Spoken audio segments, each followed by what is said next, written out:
welcome back to Cosmic Wisdom with Seven. And हम आज स्वागत करते हैं हमारे special guest doctor Jayesh Ramawat ji का। Welcome back sir. पहला क्वेश्चन मैं आपसे स्टार्ट करूंगा। आपके नाम के पहले डॉक्टर लगा हुआ है, तो इसकी कहानी थोड़ा सा जानना चाहूंगा। डॉक्टर बेसिकली ये है, I am not doctor from medical field, but मैंने ऑकल्ट में न्यूमरोलॉजी एक सब्जेक्ट है, उसके अंदर मैंने पीएचडी की, तो इसलिए मेरे नाम के आगे डॉक्टर लगा हुआ है।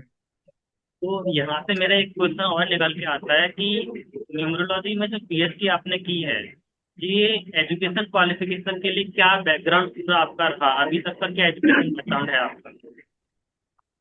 देखिए, इसमें क्या होता है, दो चीजों का क्राइटेरिया होना चाहिए। एक तो अगर पीएचडी करना है तो सबसे पहला क्राइटेरिया है कि आपको ऑकल्ट फील्ड के अंदर कम से कम मिनिमम 5 साल का एक्सपीरियंस होना चाहिए। तो मैं फ्रॉम द ईयर 2005-6 से मैं वास्तु प्रैक्टिस कर रहा हूँ। मेरी डिग्रीज वास्तु की, वास्तु शास्त्राचार्य था मैं उस समय 2006 में, वहां से मैं प्रैक्टिस कर रहा हूँ। सो मेरा सबसे बड़ा बैकग्राउंड तो यही रहा। एंड उसके बाद में मैं 8 साल से न्यूमरोलॉजी कर रहा था प्रैक्टिस। तो उस चक्कर में मैंने फिर आगे अपना बैकग्राउंड का यूज करके फिर बाद में एडमिशन लिया, एंड आई थिंक 2023 एंड में मुझे ये डिग्री अवार्ड हुई थी। 2021 से मैंने स्टार्ट किया था जी। और ये कहाँ से आपने कोर्स किया, कहाँ से ये पीएचडी का कोर्स प्रोवाइड होता है फॉर न्यूमरोलॉजी? और एक और क्वेश्चन कि क्या सिर्फ न्यूमरोलॉजी के लिए है, या फिर आप एस्ट्रोलॉजी है, वास्तु है, या और भी कई सारी मॉडलिटीज हैं, आप किस किस फील्ड में पीएचडी कर सकते हैं? ऑकल्ट में आप जनरली जो लोग पीएचडी करते हैं और जो कर सकते हैं, एस्ट्रोलॉजी में होती है, न्यूमरोलॉजी में होती है, आप पामिस्ट्री में कर सकते हो, आप वास्तु में कर सकते हो। बेसिकली हर वो टॉपिक जहां पर आप रिसर्च कर सकते हो, you can do a PhD. And हमारे यहाँ इंडिया में क्या है, बहुत से ऐसे सेंटर्स हैं, कॉलेजेस हैं, इंस्टीट्यूट्स हैं जो आपको पीएचडी अवार्ड करते हैं। तो मैंने जो किया था, मैंने राजस्थान से किया हुआ है, महर्षि कॉलेज ऑफ वैदिक एस्ट्रोलॉजी से मैंने वहां से किया हुआ है। यहाँ पर ही एक एड ऑन इन्फॉर्मेशन भी है कि मैंने भी देखा है कि इग्नू है, इग्नू पर भी इस तरह के कोर्सेज हैं जहाँ पर बैचलर्स है आपका वैदिक एस्ट्रोलॉजी में, जहाँ पर कुंडली पूरा आपको सिखाया जाता है। तो काफी अच्छा लगा आपसे मिलके, और आज की इस वीडियो में काफी डीप नॉलेज हम आपसे लेने वाले हैं। तो जरूर। स्टार्ट करते हैं। आपका जो टॉपिक है कि आपने पीएचडी किया है न्यूमरोलॉजी में, तो सबसे पहला क्वेश्चन जी। यहाँ शुरू करता हूँ कि न्यूमरोलॉजी है क्या, किस तरह से काम करती है, और ये कहाँ से आई है? न्यूमरोलॉजी सबसे पहले तो है क्या? न्यूमरोलॉजी का मतलब यही होता है कि ये एक विज्ञान है जो अंकों पर है। हम हिंदी में अगर बोलेंगे तो इसको हम अंकशास्त्र बोलते हैं। अंकशास्त्र, न्यूमरोलॉजी। बेसिकली अगर हम इंडिया की बात करते हैं तो हमारी एस्ट्रोलॉजी जो है वो तो आदिकाल से चली आ रही है। ऋषि मुनियों ने जो इसके अंदर लिखा हुआ है, सारा प्रेडिक्शंस के तरीके, सारी राइटअप्स लिखे हुए हैं, तो ये आदिकाल से चला आ रहा है। इसी की ब्रांचेस है सारी। वास्तु भी अगर देखेंगे तो वहीं से निकल के आया है, हस्तरेखा भी वहीं से निकल के आई है, और आपकी अंक ज्योतिष भी वहीं से निकल कर आया है। सारी चीजें, वो एक पेड़ है जिसमें सारी ब्रांचेस है। तो इंडिया में अगर हम देखेंगे तो अंक ज्योतिष वहां से आया हुआ है। बट अंक ज्योतिष बाहर भी बहुत प्रैक्टिस हुआ था, आज से 5, 5.5, 6 हजार साल पहले। मेसोपोटामिया में अब देखेंगे तो वहां पर के लोग जो थे, उन लोगों ने भी अंकों के ऊपर बहुत गहन अभ्यास किया हुआ है। और पाइथागोरस अपने नाम सुना होगा, जिनके नाम से पाइथागोरस थियरम है। तो पाइथागोरस भी एक बहुत अच्छे अंक शास्त्री थे, अंक ज्योतिषी नहीं थे, but he was a great mathematician. उन्होंने भी अल्फाबेट्स, नंबर्स को लिंक किया है। ऐसे बहुत से काम बाहर भी हुए हैं।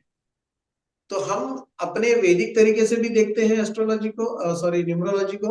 और हम अपने जो ये एशियन कॉन्टिनेंट है, एशियन सब कॉन्टिनेंट में हम चाइल्डियन मेथड से देखते हैं। ये एक मेथड है जो मेसोपोटामिया के साइड से आया हुआ है। हम उसका जो अल्फा न्यूमेरिक सिस्टम है वो थोड़ा सा अलग है पाइथागोरन सिस्टम से। और सिस्टम्स में फर्क है, अलग अलग स्कूल्स ऑफ न्यूमरोलॉजी है सारे ये। जैसे चाइनीज न्यूमरोलॉजी भी होती है, चाइनीज एस्ट्रोलॉजी से निकल के आई है वो भी। ऐसे कई कई जगह की है न्यूमरोलॉजी। तो ये है बेसिक उसके बारे में। बिल्कुल। और काफी व्यूअर्स को काफी इंटरेस्टिंग और काफी इन डेप्थ नॉलेज यहाँ मिलेगी। क्योंकि मैं भी एक न्यूमरोलॉजी एक्सपर्ट हूँ, एंड हमारे साथ जयेश जी हैं जो कि खुद डॉक्टरेट की है न्यूमरोलॉजी में, काफी रिसर्च आपने की है। तो स्टार्ट जी। मैं यहाँ से करूंगा कि किस तरह की रिसर्च आपने की है अभी तक न्यूमरोलॉजी में। नहीं, मैंने जो किया था, मेरा टॉपिक था इफेक्ट ऑफ कलर्स। मैंने रंगों के ऊपर किया था, effect of colours on humans, ये मेरे टॉपिक था। तो मैंने बेसिकली रंगों के ऊपर ही किया है कि कौन से अंक और रंग, ये किस तरह से इसका इफेक्ट आता है, रंगों का भी इफेक्ट इंसानों पर किस तरह से होता है। बिल्कुल वो मेरा टॉपिक था। बिल्कुल। जी। जैसा कि हम ये समझते हैं कि अगर किसी ग्रीन कलर की बात करें, तो जब ग्रीन कलर की बात करते हैं तो वो पर्सन कम्युनिकेशन स्किल्स काफी दर्शाता है कि उसकी कम्युनिकेशन स्किल अच्छी होती है, राइट। राइट। बिल्कुल। तो न्यूमरोलॉजी की हमारी इस डिस्कशन को आगे बढ़ाते हैं और जानते हैं कि एक आम आदमी के लिए न्यूमरोलॉजी किस तरह से काम करता है, क्या भूमिका है न्यूमरोलॉजी की, आम ज्योतिष की क्या भूमिका यहाँ पर आएगी। देखिए, भूमिका ऐसी है न्यूमरोलॉजी की कि एक आम व्यक्ति को, पहले तो हम ये समझते हैं कि न्यूमरोलॉजी क्या चीज है, जो मैंने बताया कि ये अंक शास्त्र है। हम इसमें 1 से 9 अंक तक काम करते हैं, और अल्फाबेट्स में A to Z, जो हमारे इंग्लिश वर्णमाला के 26 अल्फाबेट है, उस पर काम करते हैं, बराबर। ये दो ही चीज है। एक आम व्यक्ति के पास भी ये दो चीजें उसकी लाइफ टाइम जुड़ी हुई है। जब वो एक उसका जन्म होता है तो वो तारीख होती है, जब उसका नक्षत्रों के हिसाब से नाम रखा जाता है तो वो उसके अल्फाबेट्स जुड़ जाते हैं, और लाइफ लॉन्ग अंत समय तक ये इसके साथ जुड़े रहते हैं।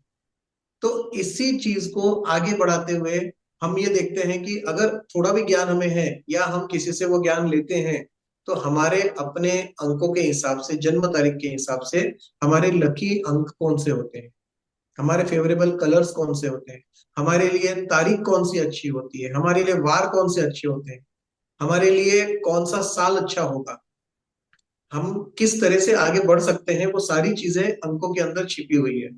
क्योंकि अंक जो है वो डायरेक्टली रिलेटेड है प्लैनेट से। तो यहाँ पर आके लोगों को ये बहुत अच्छी जानकारी मिलती है। अगर कोई काम करना ही है तो क्यों ना अच्छे समय पर किया जाए, जिससे उसके फेवरेबल रिजल्ट्स हमें मिले। हम क्यों बिना सोचे समझे कहीं भी कुछ भी कर लें। तो अगर ऐसा कुछ नॉलेज हमारे हाथ में है तो उसका यूटिलाइजेशन करना चाहिए। अच्छा, जो सिंपल चीजें हैं कि आपको सिर्फ आपके लकी नंबर्स जानने हैं, तो वो बहुत इतना सिंपल तरीका होता है कि एक आम व्यक्ति को कोई न्यूमरोलॉजी पढ़ने की जरूरत नहीं होती है। छोटा सा ज्ञान ले लिया कि कैसे अपने लकी नंबर्स देखने हैं। बेसिक कोर नंबर्स जो होते हैं, 2 नंबर अगर आपने देख लिए, बाकी तो छोड़ देते हैं, कैलकुलेटिव पार्ट है। 2 नंबर्स भी आपने देख लिए तो आप, एक आम आदमी जो है वो बहुत अच्छे से अपनी लाइफ में सर्टन पॉइंट्स जो आते हैं जहां पर उसको डेट्स की या नंबर्स की बहुत आवश्यकता होती है, तो उसके हिसाब से वो ले सकता है। एग्जाम्पल, मैं छोटे छोटे एग्जाम्पल देता हूँ कि जैसे आज का सबसे कॉमन चीज क्या है लोगों के पास, घर लेना, गाड़ी लेना, और मोबाइल लेना, बराबर। ये तीनों में सब जगह नंबर्स ही आते हैं। मोबाइल में तो पूरे 10 डिजिट नंबर्स हैं, आपके व्हीकल के अंदर नंबर्स हैं। तो ये एक आम आदमी अपने हिसाब से देख सकता है कि भाई मेरे मुझे 2 नंबर से अच्छा लगेगा, या मुझे 4 नंबर सूट करेगा, या 9 नंबर करेगा। उसके अकॉर्डिंगली वो अपने हिसाब से अपनी लकी व्हीकल या लकी घर या जो भी है वो ले सकता है। तो आप ये कह रहे हैं कि अगर मुझे कोई गाड़ी परचेज करनी है, मुझे कोई गाड़ी खरीदनी है, और मुझे ये जी। पता है कि मेरा ये पर्टिकुलर लकी नंबर है, फॉर एग्जांपल 5 मेरा लकी नंबर है, तो मैं जो भी जी। गाड़ी ले रहा हूँ वो इस तरह से लूँ जो मेरे 5 नंबर से अलाइन हो जाए। इसी तरह से चाहे यस। मैं अपना मोबाइल नंबर ले रहा हूँ, तो मोबाइल नंबर किस तरह का लूँ जो मेरी एनर्जी से अलाइन हो जाए। और इस यस। सब की स्टडी को हम न्यूमरोलॉजी कहते हैं, मोबाइल नंबर की स्टडी को हम मोबाइल न्यूमरोलॉजी कहते हैं, और जो इंसान का नाम होता है उस नाम की स्टडी को हम नेम न्यूमरोलॉजी कहते हैं। राइट। तो आपसे स्टार्ट करते हैं न्यूमरोलॉजी के बारे में कि 1 से 9 नंबर तक के अंक होते हैं, इनके बारे में हमको पता है। जनरल फीचर्स में बता दूं तो सबसे पहले तो हम जो ये नंबर्स होते हैं 1 से 9 तक, इनको हम अलाइन करते हैं फॉर बेटर अंडरस्टैंडिंग प्लैनेट्स के साथ, कि एक नंबर के व्यक्ति के जो कैरेक्टरिस्टिक्स होंगे वो कैसे होंगे। तो वो कैसे समझाएंगे, तो हम समझाते हैं कि एक नंबर जो है वो रूल करता है सूर्य को, या सूर्य रूल करता है 1 नंबर। तो 1 नंबर वाला व्यक्ति जो होगा, जिसका मूलांक या भाग्यांक 1 होगा, उसमें जो क्वालिटीज देखी जाएगी, या अभी तक के रिसर्च में जो देखी गई है, वो सूर्य से रिलेटेड होगी। वो थोड़ा सा एरोगेंट हो सकता है, वो कॉन्फिडेंस लेवल ज्यादा होगा उसका, उसमें गर्मी ज्यादा होगी, गर्मी का इन सेंस हाई टेम्परामेंट वाला हो सकता है, उसको एसिडिटी की प्रॉब्लम हो सकती है, हार्ट प्रॉब्लम हो सकती है, हाई बीपी हो सकता है। ऐसे जो कैरेक्टरिस्टिक्स हैं वो हम इस तरह से देखते हैं। 2 नंबर का एग्जांपल दो तो 2 नंबर चंद्रमा का है, तो शांत रहेगा स्वभाव में थोड़ा सा, और सोच समझ के काम करेगा, बट एट टाइम्स वोलेटाइल दिमाग हो जाता है, वो फ्लक्चुएशन ऑफ माइंड होने लग जाता है, ये करना है या वो करना है, डिसिसिव पावर्स उसके कम हो जाते हैं। तो ये होता है, इस तरह के जो लोग होते हैं तो आपको समझ जाना चाहिए कि कहीं ना कहीं चंद्रमा का इफेक्ट इन पर है, या फिर इनका रूलिंग प्लान नंबर जो है वो मूलांक भाग्यांक जो भी है वो दो, कहीं ना कहीं दो आ रहा है उसके अंदर। 3 नंबर है गुरु का है, गुरु ज्ञान का कारक है, गुरु आर्थिक स्थिति भी व्यक्ति की सुधारता है, इन चीजों में देखा जाता है बेसिकली गुरु को। तो जिसका 3 नंबर है वो स्वाभाविक तौर पे हम देख सकते हैं कि उसके अंदर ये गुण अगर है तो ये 3 नंबर या जुपिटर से, गुरु ग्रह से उसका रिलेशन है। इसी तरह से 4 नंबर राहु का है, 5 नंबर आपका बुध का है, बैलेंसर नंबर है, हम न्यूमरोलॉजी में उसको मेन बैलेंसर नंबर बोलते हैं 5 नंबर को, विजडम का नंबर कहलाता है वो। 6 नंबर है वो शुक्र का, वीनस का नंबर है। 7 नंबर आपका केतु का नंबर है, जो आपको थोड़ा सा डिटैचमेंट देता है, रेगुलर वर्क से डिटैचमेंट देता है, घरेलू लाइफ से भी कभी कभार डिटैच करता है, आध्यात्म की तरफ ले जाता है। ये कहा जाता है कि 40-45 की एज के बाद उस व्यक्ति को थोड़ी सी ऐसी नॉलेज आ जाती है, उसको समझ आती है कि भाई मैंने तो ये सारी चीजें देख ली है, मुझे पता है कि इसका अंत क्या है, तो मुझे अपने लाइफ की उसी पाथ पर आगे बढ़ना है। ये 7 नंबर करता है। 8 नंबर जो है वो शनि का है, आपको बहुत तकलीफ देगा, बट वो तकलीफ से आपको टेस्ट करेगा, टेस्ट करने के बाद आपको बहुत अच्छे रिजल्ट्स भी देगा, अगर आपने अपनी लाइफ में अच्छा काम किया है उसके रिजल्ट्स देगा। जजमेंटल प्लैनेट है वो, मेहनती प्लैनेट है, थोड़ा सा लेजी है बिकॉज सबसे ज्यादा समय वही लगाता है, 30 इयर्स का समय लगाता है वो एक रेवोल्यूशन में। तो ये 8 नंबर हो जाते हैं। बहुत से लोग ऐसे होते हैं जो सूर्य के जो कैरेक्टरिस्टिक्स है, बहुत हद तक वो कैरेक्टरिस्टिक्स जो है वो 9 नंबर में होते हैं। 9 नंबर मंगल का है, मार्स का, तो वो भी एक फेयरी प्लेनेट है, हॉट प्लेनेट है, टेम्परामेंट हॉट रहता है, बट 1 और 9 में ये डिफरेंस है, 1 नंबर एरोगेंट ज्यादा रहेगा, तो 9 नंबर ह्यूमैनिटेरियन ज्यादा रहेगा, देने की आदत रहती है 9 नंबर में। तो ये बेसिक कैरेक्टरिस्टिक्स है 1 से 9 तक, बाकी हम इसमें डिस्कशन करेंगे तो बहुत लंबे लंबे चैप्टर्स हो जाते हैं, बट ये बेसिक चीजें हैं इस तरह से। और जब हम अंक ज्योतिष की बात करते हैं, चाहे हम ज्योतिष की बात करते हैं, तो एक क्रिटिसिज्म निकल के आता है कि ये साइंटिफिक नहीं है, ये सारी जो स्टडी है इसके पीछे कुछ भी साइंस नहीं है। तो क्या आप इस तरह बराबर। के तर्क से सहमत हैं या आप इसका खंडन करते हैं? देखिए इसमें दोनों चीजें सही है, ये व्यक्ति का पर्सपेक्टिव है कि वो उसको देखता कैसे है। अगर मैंने प्रॉपर पढ़ाई की है टीचर्स के थ्रू या किसी ऐसी जगह से जहां से मुझे प्रॉपर तरीके से सिखाया गया है कि इट इज अ साइंस, तो मैं हमेशा उसको साइंस और कैलकुलेटिव साइंस ही मानूंगा। बिकॉज एस्ट्रोलॉजी क्या है, एस्ट्रोलॉजी इज टोटल मैथमेटिक्स। अगर आपका मैथमेटिक्स अच्छा है, आप उसके कैलकुलेशंस प्रॉपर कर सकते हैं, then you can predict. Numerology क्या है, again it is a science of numbers and alphabets, वो भी साइंटिफिक है। लेकिन मार्केट में ये देखा गया है बहुत से लोग, मतलब क्या होता है, जानकारी रहती नहीं, जानकारी का अभाव रहता है, कुछ किताबें ले ली, उसमें जो लिखा है पढ़ लिया, अब पता नहीं उनके हाथ कौन सी किताब लगती है, तो जितना उन्होंने वहां से देख लिया और चालू कर दिया, तो उसमें उनके प्रेडिक्शंस गलत होते हैं, रीडिंग गलत होती है, और उसको वो एक सिर्फ और सिर्फ एक गोंदूगिरी वाला और पैसे कमाने का जरिया बना लेते हैं। तो आपके 100 लोगों में से कम 80-85 लोग तो लगभग ऐसे मिल ही जाएंगे। तो इसलिए लोग उस पर विश्वास नहीं करते हैं। अंधविश्वास जो फैलता है वो यही कारण है फैलने का, कि गलत गलत प्रेडिक्शंस दिए जाते हैं, गलत तरीके से बताया जाता है, इसके कारण ये actually it is a science. But पहले क्या था, पहले हमारे तरीके के, आज के तरीके के साइंस वाले सब्जेक्ट से ऐसे कुछ तो होते नहीं थे, तो लोगों को वो आध्यात्म से जोड़ के सिखाया गया है। आज हम साइंस को समझते हैं तो हमें साइंटिफिक तरीके से सिखाया जाता है। तो ये it is a basic difference of perspective, आदमी समझता कैसे, उस चीज को लेता कैसे है, बस वो फर्क है इसमें। नजरिए का अंतर है। अगर आपका नजरिया इसको साइंस की तरह देखता है तो आप इसको साइंस की तरह समझने लगेंगे। साथ ही मैं यस। यहाँ पर मानता हूँ कि अगर आपने प्रैक्टिकली इसको अप्लाई किया है, अगर कोई भी पर्सन कहता है कि इन विषयों के पीछे चाहे एस्ट्रोलॉजी है चाहे न्यूमरोलॉजी है, इसके पीछे कोई साइंस नहीं है, तो वहाँ सबसे पहला जो प्रश्न उठता है वो है कि आप इस चीज को जानते हैं या इस चीज को मानते हैं। पर आप देखेंगे कि मैक्सिमम लोग इस चीज को सिर्फ मान लेते हैं, कि हमारा एक यस। अजम्पशन है कि astrology is not a science. वहीं अगर वो इस जर्नी को थोड़ा सा डीप में लेके जाए और जानने की कोशिश करें कि किस तरह से ये वर्क करता है और आखिर क्यों इसको साइंस कहा जा रहा है, तो मुझे लगता है कि लोगों का पर्सपेक्टिव चेंज होगा फ्रॉम आर्ट, फ्रॉम कि ये साइंस नहीं है से बदल कर ये लोग इस तरफ आने लगेंगे जहाँ वो मानेंगे कि ये वाकई में एक साइंस है। इसको करेक्ट। डिस्कशन को आगे बढ़ाने से पहले हम एक और टॉपिक के बारे में बात करते हैं। आपने कहा कि व्यक्ति का मूलांक जो भी है उससे हम उसको यूज करते हैं, उससे पता चलता है कि उसका नेचर कैसा है, उसके कैरेक्टरिस्टिक्स कैसे हैं। क्या हम जी। किसी भी पर्सन का फ्यूचर प्रिडिक्ट कर सकते हैं न्यूमरोलॉजी के थ्रू? आपका क्या कहना है? जी, न्यूमरोलॉजी में क्या होता है कि दो चीजें, एक तो मूलांक और भाग्यांक। वापिस मैं शुरू के पॉइंट पे आऊंगा। मूलांक भाग्यांक जो ये नंबर्स, डेट ऑफ बर्थ हमारी ऐसी है जो जन्म से लेके मृत्यु तक उसमें कोई आप ऑल्टरेशन कर नहीं सकते।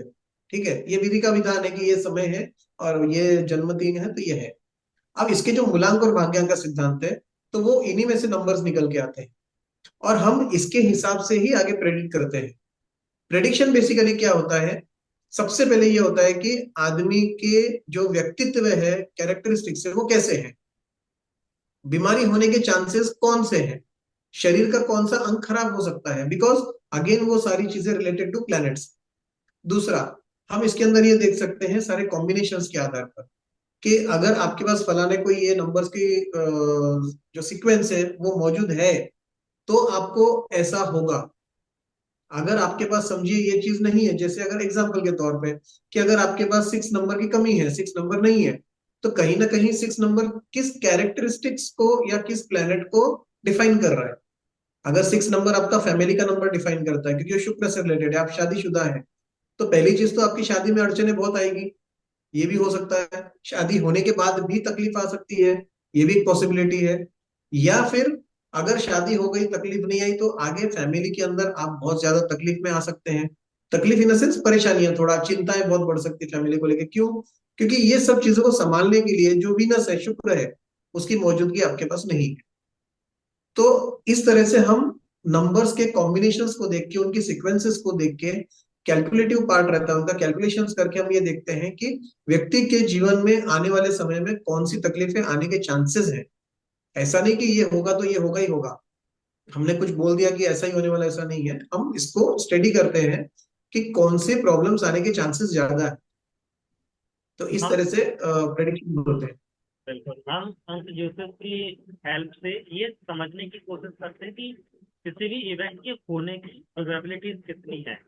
जब हम यस। इस तरह से इसको समझते हैं तो ये आज के अगर मॉडर्न कंसेप्ट में बोले तो एक सब्जेक्ट होता है स्टैटिस्टिक्स। हम कहीं ना कहीं उस स्टैटिस्टिक्स ढूंढने की कोशिश कर रहे हैं कि आज तक ये चीजें इस तरह से हुई है, और अगर किसी पर्सन की इस तरह की डेट ऑफ बर्थ है तो उसके साथ में ये पर्टिकुलर चीजें हो सकती है। यस। इसको अगर एग्जाम्पल से समझें तो ऐसे ले सकते हैं आप कि जैसे किसी का डेट ऑफ बर्थ मान लीजिए 3 तारीख है और वो जुपिटर से ड्यूस हो रहा है, बृहस्पति से ड्यूस हो रहा है। तो जब बृहस्पति को एज अ प्लेनेट देखा जाता है तो वो प्लेनेट है विजडम का, वो प्लेनेट है नॉलेज का, एक गुरु का प्लेनेट है। तो आप ये जी। महसूस कर पाएंगे कि जो भी व्यक्ति 3 तारीख को पैदा हो रहा है वो एक अच्छा मेंटर है, वो एक अच्छा गाइड है, लोगों को एक अच्छी सीख वो दे पाता है। इस तरह से हम इसको रिलेट कर करेक्ट। सकते हैं। और जब हम इसको और डीप में पढ़ना स्टार्ट करते हैं तो हम प्रेडिक्शन भी इसके बारे में कर सकते हैं। आपने अभी कहा कि मार्केट में कई सारी बुक्स अवेलेबल हैं जहाँ पे लोग लेकर के उसको पढ़ते हैं और कुछ भी कुछ प्रेडिक्शन भी करने लगते हैं और इस नॉलेज को यहाँ से खराब करने लगते हैं। तो क्या आप कुछ बुक सजेस्ट करेंगे कि किस तरह की बुक व्यूअर्स को पढ़ना चाहिए न्यूमरोलॉजी में एक सही और on the spot on the brief knowledge लेने के लिए? सबसे पहली चीज तो मैं थोड़ा सा आपको ये बोलना चाहूंगा कि लोग बुक्स लेके पढ़ के अपना नॉलेज खराब नहीं करते हैं लोग। ऐसी बुक्स लेते हैं या कोई चीप बुक्स मिलती होगी वो ले लेंगे या कुछ करेंगे। ऑथेंटिक राइटर्स की बुक्स बहुत है मार्केट के अंदर। थोड़ा सा अगर हम सर्च करेंगे तो अपने आप पता पड़ता है। अच्छा, बहुत सी बुक्स ऐसी हैं जो एक पर्टिकुलर समय के पहले की लिखी हुई है।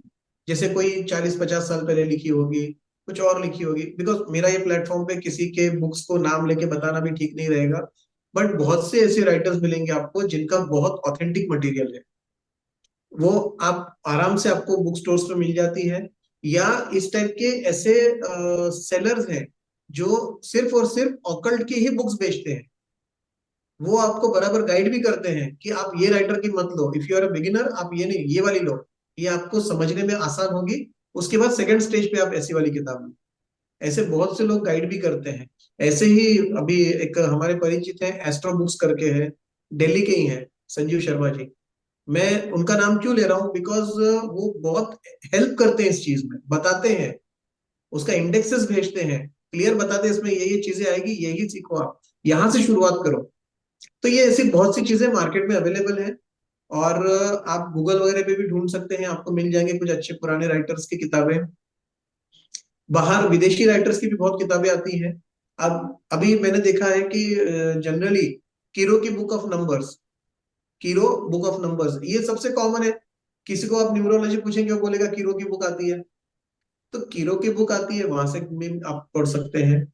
बट वो बेसिक्स है, वहां से आपको स्टार्ट करना है। जब आपकी प्रोफिशिएंसी करनी है किसी एक पर्टिकुलर फील्ड में, मतलब उसके भी जो स्कूल्स होते हैं, पाइथागोरन हो गया, कबाला हो गया है, या फिर आपका वैदिक हो गया है, आपको किस में आगे बढ़ना है, फिर आप उससे related books low. Because numerology की बुक्स जो आती हैं वो चाइल्डियन मेथड की रहेगी तो उसमें पाइथागोरन नहीं रहेगा। पाइथागोरन की आएगी तो वो प्योर पाइथागोरन की रहेगी, कबाला की रहेगी तो पूरी कबाला की रहेगी। तो वहां फिर आपको देखना है कि आपको न्यूमरोलॉजी के किस स्कूल की तरफ डाइवर्ट होना है। ठीक है ना, तो वो बेसिक आना जरूरी है। और मार्केट में थोड़ा बुक्स खरीदने के पहले रिसर्च करना जरूरी है थोड़ा सा कि कौन सी बुक्स लेनी चाहिए। और नॉलेज अगर हम देखें तो हर जगह पर है। और ये फील्ड, चाहे ज्योतिष है चाहे अज्योतिष है, ये ऑब्जर्वेशन का प्लेनेट है। आप ऑब्जर्व करते हैं चीजों को और तब जाकर आप चीजों को समझने लगते हैं। जब हम बात करते हैं ऑब्जर्व की, जी। तो हम जो भी अंकों की बात कर रहे हैं हमने उसको रिलेट किया है प्लेनेट के साथ। और प्लेनेट को सबसे ज्यादा डीप में ऑब्जर्व करता है नासा।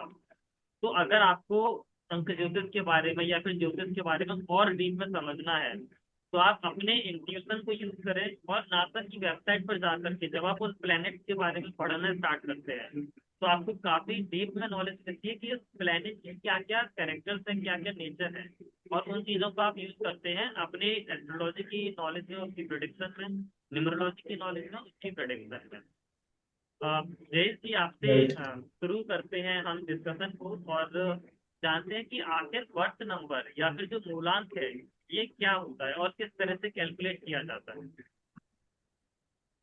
ओके, देखिए बर्थ नंबर का मतलब ये होता है, आपकी एक जो बर्थ डेट होती है उसमें क्या तीन पार्ट होते हैं, डेट, मंथ और ईयर।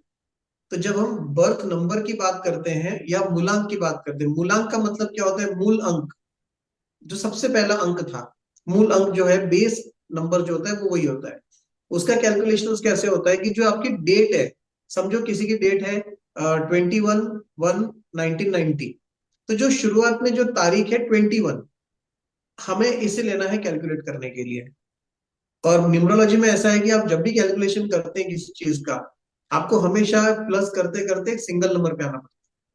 तो जैसे 21 है, तो हम इसको 21 काउंट नहीं कर सकते हैं। सामने वाले का मूलांक कैसे आएगा, 2+1, वो 3 आएगा। तो ये हो गया उनका मूलांक। वेरी सिंपल कैलकुलेशन, इसमें कुछ भी रॉकेट साइंस नहीं है। बिल्कुल, तो ये बहुत अच्छा। मूलांक हो गया है 3 नंबर। अब जब हम पूरी डेट ऑफ बर्थ देखेंगे, 21/1/1990 या एक्सपायरी जो भी रहेगा, all the 6 number, sorry 8 numbers, इन सबकी टोटल करेंगे। सबकी टोटल करने के बाद जो फाइनल टोटल आएगी उसको भी हम रिड्यूस करते करते नंबर, मतलब सिंगल डिजिट में लेकर आएंगे। वो जो सिंगल डिजिट होता है दैट इज भाग्यांक। हम कोई उसे डेस्टिनी नंबर बोलता है, कोई लाइफ पाथ नंबर बोलता है। तो ये दो नंबर्स होते हैं, मूलांक और भाग्यांक। मूलांक और भाग्यांक में एक छोटा सा डिफरेंस भी बता देता हूं मैं। व्यक्ति जब पैदा होता है, एक बच्चा जन्म लेता है, वहां से लेके आज की परिस्थिति में 22-23 साल 24 साल के आसपास की एज पकड़ लो आप, तब तक मूलांक ज्यादा काम करता है। उसके बाद से till the end of life भाग्यांक सुपीरियर हो जाता है। काम दोनों करते हैं, लेकिन उसके बाद से हम, जो मैंने देखा है आज तक, भाग्यांक का इफेक्ट ज्यादा मिलता है। किसी का अगर 3 मूलांक है और 5 भाग्यांक है, तो 3 मूलांक के कारण वो, उसकी पढ़ाई अच्छी होगी, गुरु अच्छे मिलेंगे, सब अच्छा होगा। और 5 के कारण क्या होगा, जितनी भी पढ़ाई की उसने अभी तक, एंटायर लाइफ में वो उसको यूटिलाइज करेगा, यूज करेगा कुछ अच्छे काम के लिए। तो ऐसे में ये एक एग्जाम्पल हो गया, शॉर्ट एग्जाम्पल हो गया। बट हम मूलांक और भाग्यांक को इस तरह से देखते हैं, और it is very simple to calculate, कुछ नहीं है, सिर्फ टोटल करनी है। तो हम अंक ज्योतिष में जो बात कर रहे हैं, अगर आपको बर्थ नंबर कैलकुलेट करना है, तो जो आपकी डेट ऑफ बर्थ है, हमेशा याद रखिएगा डेट ऑफ बर्थ को डी डी, जहाँ पर आपका डे है, फिर एम एम जो आपका मंथ है, and Y Y Y Y. आप पूरा 4 डिजिट का ईयर उसको लेंगे, फॉर एग्जाम्पल 1996 करके आप लेंगे।